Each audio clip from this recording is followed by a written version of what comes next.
E nessas cidades-estado gregas, a gente tem as duas principais. A primeira, Atenas, que surge e começa a florescer a partir do século 7 a.C., formada por grandes proprietários de terras e também muito expansiva na questão do comércio. Então, a questão, o fato de não ter um território muito extenso para poder plantar fez com que eles pensassem em outras alternativas para se sustentar. Então vamos praticar o comércio. Era uma dessas alternativas. A sociedade ateniense se dividia em 4 principais camadas sociais: os eupátridas, os demiurgos, os metecos e os escravos. Os eupátridas eram os atenienses, nascidos dentro de Atenas, eram aqueles que tinham direitos políticos, eram os grandes proprietários de terra, como se fosse uma nobreza, né? Uma nobreza, as pessoas privilegiadas. A gente tem os demiurgos, que têm também essa descendência, mas não fazem parte de uma elite. Os metecos são os estrangeiros, principalmente os que mexiam com o comércio. E os escravos, era a população que trabalhava em Atenas. Em Atenas, não existia uma visão muito positiva do trabalho físico, do esforço físico. Em Atenas, eles davam muito valor ao estudo, à filosofia, e o trabalho braçal era mal visto. Então, quem fazia esse trabalho braçal eram os escravos. Os escravos poderiam ser tanto gregos, pessoas que tinham dívidas com outros senhores, ou também poderiam ser pessoas cativas de guerra. Então, eles entravam em conflito, eles aprisionavam os derrotados e faziam deles os seus escravos. Dentro de Atenas, tem uma questão do governo que é muito importante, que é onde surge a primeira ideia de democracia. O próprio nome democracia, que é um nome de origem grega, significa governo do povo. Em Atenas, a gente tem uma tradição, depois vocês vão ler lá com calma na apostila, vinda de algumas pessoas. Em destaque, o Clístenes e o Péricles. São os 2 principais nomes que vão começar a mudar as coisas dentro da política em Atenas até surgir uma democracia. Clístenes conquista direitos políticos a todos os cidadãos, então não só aos eupátridas, e considera cidadãos os homens livres, maiores de 18 anos, filhos de pais atenienses e nascidos em Atenas. Ou seja, não eram considerados cidadãos mulheres, escravos, crianças.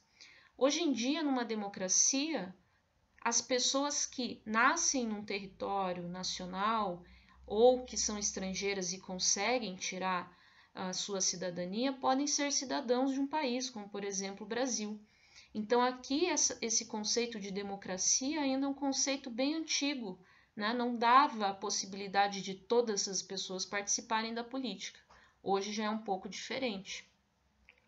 E também nós tivemos o Péricles, que traz a divisão do governo em instituições, eclésia, bulé, areópago, estrategos. Cada parte ia cuidar de uma função dentro da cidade.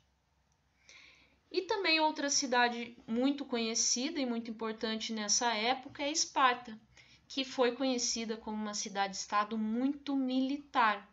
Desde os 7 anos de idade, os filhos dos espartanos já eram levados para o serviço militar. Então, os homens, os meninos, com 7 anos de idade eram separados de suas famílias e tinham que cumprir com um serviço militar obrigatório para se transformar em guerreiros. Para os espartanos, a profissão deles era justamente essa. Era um sistema também de governo oligárquico, ou seja, destinado aos grandes proprietários de terra, militarista, como a gente pode ver, e escravista. Se eles tinham a questão do exército como sendo primordial, eles vão ter muitos escravos também, porque eles vão conquistar muitos territórios. A sociedade espartana se divide em espartanos, que são os nascidos, os que têm direitos militares, etc. Os periecos, que eram estrangeiros e também comerciantes, e os ilotas, que eram os escravos. Muito bem, pessoal. Então, todo esse conteúdo vai estar disponível, tá, na apostila de vocês. Como eu sempre falo também, Baixem lá o aplicativo para vocês verem a realidade aumentada, os QR Codes, tá? Então, aquele mapa que a gente falou no começo, ele está aqui nas primeiras páginas, vai falar dessa formação dos povos. O mito do Minotauro, a historinha está aqui, depois eu quero que vocês leiam e me digam o que vocês acharam desse mito, quais são as verdades dentro dele, né? Sobre a Guerra de Troia, está na página 45. Depois, no planejamento, eu vou estar pedindo para vocês fazerem isso aqui, tá? Bem simples, é para pesquisar sobre o mito da Guerra de Troia. Algumas atividades sobre a formação das cidades-estado. Tem esse aqui, esse RA, fala sobre...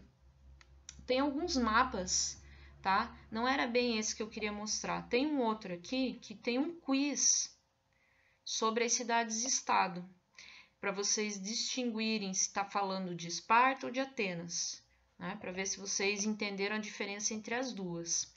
Aqui vai mostrar a ânfora bem ampliada, vocês vão conseguir ver os detalhes dela e o que eram essas ânforas, para que serviam, bem interessante. Essa atividade fala sobre o trabalho escravo, é uma interpretação desse texto.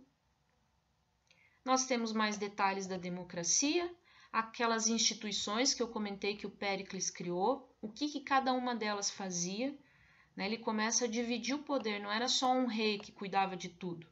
Cada instituição vai cuidar de um tipo de coisa dentro da cidade. E por fim ele vai estar falando então de Atenas e de Esparta. Aqui está o QR Code que tem o quiz, falando as diferenças entre Esparta e Atenas, é bem legal. E também tem um trechinho do filme 300 de Esparta, que é esse filme retratado aqui. E mostra realmente qual que era a diferença entre um soldado espartano e um soldado ateniense ou qualquer outro. Beleza, pessoal? Por hoje é só, tá? Eu também trago mais uma vez como sugestão os vídeos das grandes civilizações, né? E que tem também agora da Grécia. Então, vocês podem assistir a parte 1 e 2, que é bem interessante para um material complementar. Espero que tenham gostado. Bons estudos, pessoal!